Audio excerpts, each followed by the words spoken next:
So this video is going to demonstrate to you how to help release the muscles that can cause the pelvic floor to be overactive. Now, a pelvic health physio will be able to do the internal pressure release, which we're not doing today. We're going to work externally. So I want you to visualize two triangles.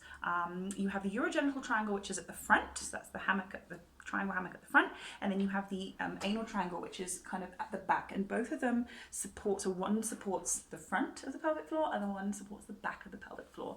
We want them to be strong, we don't want them to be overactive because then they can't do their job properly. So what we're going to do is do some release using a lacrosse ball. Now you can use a foam roller or maybe a tennis ball or something that's a bit softer, but I like the lacrosse ball, and you can also adjust the pressure by just kind of holding more of your weight with your legs. It's fine as well, or do it against a wall, or laying on the floor as well. But we're going to do the chair today for demonstration purposes. So we're going to work on the ischial tuberosity, which is basically your sitting bones.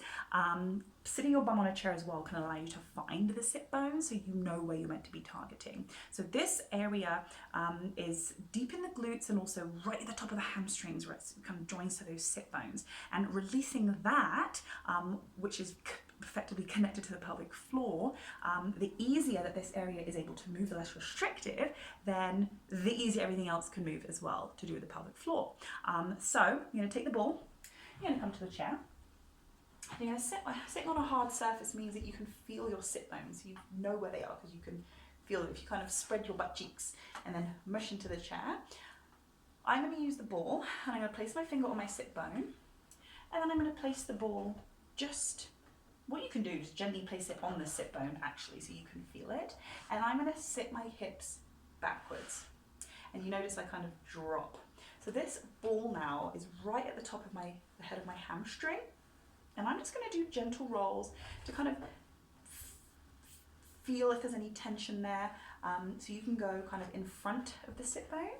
You can also go at the back of the sit bone as well, and you can really feel that deep glute muscle kind of being massaged. You can go slightly on the inside as well, and you can also go slightly on the outside. So just rolling around there for a couple of minutes, making sure that you're relaxing with the breath, making sure that you're doing a full exhalation and relaxing through the pelvic floor, so the ball has its most opportunity to release those tense muscles. And yeah, just breathe through it as you go. You can do both sides, even if you have one side that's kind of more triggering than the other. Try both sides, feel it out, and kind of go for as long as you need to, just to feel relief. If you feel that that's tension and there's the tension in the muscles, then it's kind of a good thing that you've recognized that.